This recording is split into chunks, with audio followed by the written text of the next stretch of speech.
तो आइए दोस्तों, अब हम बढ़ते हैं आगे और देखना स्टार्ट करते हैं क्लास 10 का चैप्टर त्रिभुज को। तो दोस्तों आज हम देखेंगे प्रश्नावली 6.4 में क्वेश्चन नंबर पहला को। तो देख सकते हैं हमारे सामने क्वेश्चन बोला कि मान लीजिए त्रिभुज एबीसी समरूप त्रिभुज डीएफ है।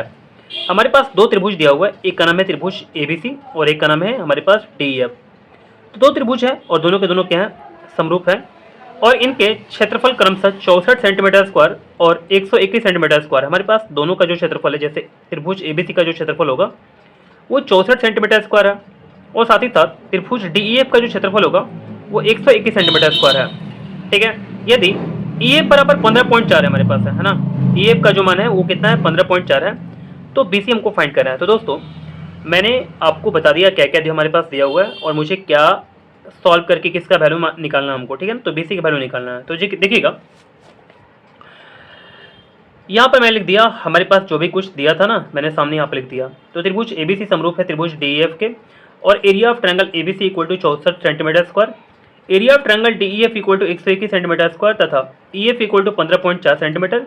तो बीसी हमको फाइंड करना है। यहाँ पर देख सकते हैं ये चीज़ दिया हुआ है और हमको ये चीज़ फाइंड करना है। ठीक है ना, तो एरिया ऑफ ट्रायंगल आपको पता होगा दोस्तों, अगर हमारे पास दो त्रिभुज अगर समरूप होता है, जैसे ये दोनों त्रिभुज हमारे पास समरूप है ना, तो इसमें क्या होगा, दोनों के क्षेत्रफल का जो अनुपात होगा, ध्यान दीजिएगा, अगर हमारे पास दो त्रिभुज समरूप होगा तो दोनों का क्षेत्रफल का जो अनुपात होगा वो किसके बराबर होगा, तो उनकी संगत भुजाओं के अनुपात के वर्ग के बराबर। मैंने क्या बोला, संगत भुजाओं, संगत भुजा क्या क्या ले लेंगे यहाँ पर, तो बीसी लेंगे और यहाँ पर क्या ले लेंगे, यहाँ पर ईएफ ले लेंगे। ठीक है ना, तो बीसी और बटे में ईएफ यानी कि संगत भुजाओं का अनुपात के वर्ग के बराबर होगा। ठीक है ना, यहाँ तक समझिएगा बात आ रहा ना। अब देखिएगा एरिया ऑफ ट्रायंगल एबीसी जो मेरे पास दिया हुआ है वो कितना दिया हुआ है, 64 सेंटीमीटर स्क्वायर, यहाँ पर 64 लिख देंगे। एरिया ऑफ ट्रायंगल डीईएफ हमारे पास जो दिया हुआ है वो कितना दिया हुआ है, 121 सेंटीमीटर स्क्वायर, यहाँ पर लिख देंगे 121 सेंटीमीटर स्क्वायर। ठीक है, अब यहाँ पर इक्वल का साइन दे देंगे। बीसी का जो वैल्यू हमारे पास कितना दिया हुआ है, तो नहीं दिया हुआ। देखिए बीसी का वैल्यू फाइंड करना है, तो बीसी की जगह बीसी छोड़ देंगे। जो हमारे पास ईएफ का जो मान है ना, यहाँ पर 15.4 दिया हुआ है, तो 15.4 यहाँ पर रख लेंगे। स्क्वायर है तो स्क्वायर लगा देंगे। ठीक है दोस्तों, यहाँ पर अब देखिए अगर हमारे पास यहाँ पर स्क्वायर में है ये वाला चीज़ राइट हैंड साइड में, तो मैं क्या करूँगा, स्क्वायर को हटाऊंगा यहाँ से और लेफ्ट में जाकर के ये रूट में कन्वर्ट कर दूंगा। ठीक है, यहाँ तक समझ में बता रहा, थोड़ा सा ऊपर कर देते हैं। तो यहाँ पर अंडर रूट में 64 बटे में 121 हो जाएगा बराबर, यहाँ पर बीसी हमारे पास है ना, बटे में 15.4 है, तो मैं इसको ऐसे करके लिख दूंगा। 64 का वर्गमूल आपको पता होगा क्या होगा, 8 होगा। 121 का वर्गमूल हमारे पास 11 हो जाएगा बराबर बीसी बटे में 15.4 हो जाएगा। ठीक है, अब देखिए दोस्तों अगर हम बीसी को अगर सेपरेट करते हैं, अलग करते हैं, तो हमारे पास 15.4 गुणे 8 हो जाएगा यहाँ पर, यानी कि आप बोल सकते हैं 8 गुणे 15.4 और बटे में कितना हो जाएगा, 11 हो जाएगा। ठीक है, अब देखिए दोस्तों यहाँ पर हम लोग कटा सकते हैं इसको, जैसे पॉइंट को पहले मैंने हटा दिया तो यहाँ पर नीचे 10 आ जाएगा, क्योंकि पॉइंट को हटाने पर एक आता है, एक अंक है ना बाद में, तो यहाँ पर 0 हो जाएगा, तो आपको पता होगा। तो 11 से कटाएंगे 15.4 154 को, तो हमारे पास कितना बार में कैंसिल हो जाएगा, यानी कि 14 बार में कैंसिल हो जाएगा। तो बीसी बराबर कितना हो गया, 14 8 कितना होता है 112, यहाँ पर 112 हो गया, बटे में कितना हो गया 10। ठीक है, तो दोस्तों हमारे पास 112 बटे में यहाँ पर 10 हो गया, आपको समझ में आ रहा होगा ये बात। अब हम अगर बीसी को निकालें तो हमारे पास क्या हो जाएगा, 11 पॉइंट हमारे पास क्या हो जाएगा, 2 हो जाएगा। ठीक है, क्योंकि 10 से भाग लगाने पर हमारे पास 11.2 आता है, ये सेंटीमीटर में हो जाएगा। तो दोस्तों मुझे यहाँ पर बीसी का वैल्यू फाइंड करना है, देख सकते हैं यहाँ पर बीसी हमको फाइंड करना था, तो मैंने यहाँ पर बीसी का वैल्यू फाइंड करके आपको ला दिया 11.2 सेंटीमीटर। ठीक है ना, बढ़ते हैं क्वेश्चन नंबर 2 की ओर। यहाँ आप देख सकते हैं क्वेश्चन नंबर 2 बोला कि एक समलंब एबीसीडी, यहाँ पर एक समलंब की बात किया हुआ है एबीसीडी की, तो मैं यहाँ पर एक समलंब बना लूंगा अपनी कॉपी में, ABCD नाम का। आपको पता होगा समलंब के बारे में, हालांकि मेरा काम है बताना, मैं आपको बताता हूँ। समलंब में क्या होता है, वैसा एक चतुर्भुज होता है जिसके एक जोड़ी सम्मुख भुजा जो होती है ना, सम्मुख भुजा मतलब क्या, नहीं कि आमने सामने भुजा, वो समांतर होती है। जैसे में अगर देखिएगा तो मेरे पास ये दोनों भुजा जो है ना, मैंने इसको समांतर किया हुआ है। ठीक है, यानी कि आप बोलेंगे AB और जो DC है ना, ये दोनों के दोनों क्या है, समांतर है। यहाँ तक समझने के बाद आगे बढ़ते हैं। अब देखिएगा तो मैंने आपको बता दिया कि एक समलंब ABCD जिसमें AB समांतर DC, ये भी बता दिया मैंने, के विकर्ण परस्पर ऊपर प्रतिच्छेद करते हैं। दोस्तों अगर इनके विकर्ण देखिएगा आप, हमारे पास AC है और जो BD है एक दूसरे को ऊपर प्रतिच्छेद करते हैं, बिंदु ऊपर प्रतिच्छेद करते हैं। ठीक है, जो बात बोला हुआ मैंने यहाँ पर कर दिया। यदि AB को 2CD, जो हमारे पास AB है ना, ये वाला जो AB है, ये CD का अगर दुगना कीजिएगा ना अपना तो आएगा, ऐसा करके इसमें बोला जा रहा है। ठीक है, अब आगे बढ़ते हैं। यहाँ बोला आगे, तो त्रिभुजों AOB और COD के क्षेत्रफलों का अनुपात ज्ञात कीजिए।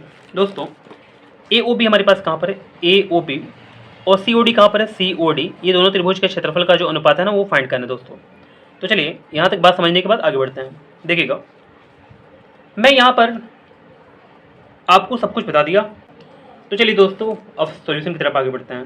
देखिए दोस्तों हमारे पास जो भी इस क्वेश्चन में दिया हुआ था मैंने यहाँ पर लिख दिया हुआ है। जैसे यहाँ पर मैं एक बार पढ़ दे रहा हूँ। समलंब ABCD में AB समांतर DC है, विकर्ण AC और BC एक दूसरे को बिंदु ऊपर प्रतिच्छेद करते हैं और AB बराबर 2CD। ठीक है दोस्तों, हमको इसका इस दोनों त्रिभुजों के क्षेत्रफल का अनुपात फाइंड करना है। ठीक है, तो मैं फाइंड करूंगा। अब देखते हैं सॉल्यूशन की तरफ आगे बढ़ते हैं। तो दोस्तों सबसे पहले त्रिभुज AOB की बात करेंगे और COD की बात करेंगे। दो त्रिभुज को एक एक करके देखेंगे। यहाँ पर AOB हमारे पास ये त्रिभुज है ये वाला, और COD हमारे पास ये वाला त्रिभुज है। ठीक है, क्या तक समझने के बाद यहाँ बोला कि AB और DC जो है वो समांतर है। AB जो है यहाँ पर AB है ना, और जो DC ये समांतर है, पहले ही बोला हुआ है बात। ठीक है, तो दोस्तों अगर सोचें कि हमारे पास ये वाला और ये वाला जो भुजा है ये दोनों के दोनों समांतर है, और इसको मानिए आप तिर्यक। अगर तिर्यक मानते हैं तो हमारे पास क्या हो जाएगा, ये दोनों कोण हमारे पास क्या हो जाएगा, बराबर हो जाएगा। पता है कैसे, एकांतर कोण से। तो मैंने यहाँ पर लिख दिया कोण ABD, AB और D यानी कि वाला कोण बराबर किसके होगा, तो कोण CDB, कोण CDB यानी कि इस कोण के बराबर होगा। तो मैंने यहाँ पर लिख दिया एकांतर कोण से। ठीक है, अब आगे बढ़ते हैं। और हमारे पास अगर ये दोनों हमारे पास भुजा समांतर है और ये वाला हमारे पास तिर्यक है, तो ये कोण जो होगा ना इस कोण के बराबर होगा। ये भी कैसा होगा, एकांतर कोण से। तो कोण BAC यानी कि वाला जो कोण हमारे पास है वो कोण DCA के बराबर है, DCA के बराबर है यानी कि इस कोण के बराबर है। तो यहाँ तक समझ गए, यानी कि एकांतर कोण से। अब देखिए दोस्तों अगर मैंने इस त्रिभुज में और इस त्रिभुज में एंगल मैचिंग करा दिया, जैसे ये वाला एंगल दोनों मैचिंग करा दिया और ये वाला दोनों एंगल मैचिंग करा दिया, यानी कि एंगल और एंगल से दोनों त्रिभुज क्या हो गया, समरूप हो गया। तो मैं यहाँ पर साफ साफ लिख दूंगा त्रिभुज AOB समरूप होगा त्रिभुज COD के कैसे, एंगल समरूपता से। यहाँ तक बात समझ गए होंगे दोस्तों आप। ठीक है, अब देखिएगा आगे। अब क्या करेंगे, एरिया ऑफ ट्रायंगल AOB, हमारे पास जो त्रिभुज है AOB इसका क्षेत्रफल upon area of triangle COD, area of triangle COD जो हमारे पास होगा, कि पता है क्या होगा। देखिए अगर हमारे पास दोनों त्रिभुज हमारे पास जो है वो समरूप है, तो मैं क्या करूंगा, क्षेत्रफलों का जो अनुपात होगा ना, तो इन दोनों त्रिभुज के संगत भुजाओं के अनुपात के वर्ग के बराबर होगा। तो मैं बताता हूँ हमारे पास संगत भुजा कौन सी होगी। जैसे मैं इसमें AB उठाता हूँ, तो इसमें क्या उठाऊंगा, CD को उठाऊंगा, AB बटे में CD। ठीक है, और इसका स्पर्श कर दूंगा। तो फिर से एक बार बताऊंगा, दोनों त्रिभुज के क्षेत्रफलों का अनुपात समरूप त्रिभुज के क्षेत्रफलों का अनुपात संगत भुजाओं के अनुपात के, यहाँ पर अनुपात है ना, के वर्ग के बराबर होता है। ठीक है, यहाँ तक बात समझ रहे होंगे आप। अब देखिएगा दोस्तों, यहाँ मैं बोल सकता हूँ एरिया ऑफ ट्रायंगल, इसको मैंने यहाँ पर छाप दिया, बराबर AB को, देखिए यहाँ पर क्या दिया हुआ है, AB को मेरे पास क्या दिया होता है, 2CD, याद है क्या, 2CD। तो मैं AB की जगह पर क्या रखूंगा, 2CD रख दूंगा, बटे में क्या हो जाएगा CD कैंसल एक बार में।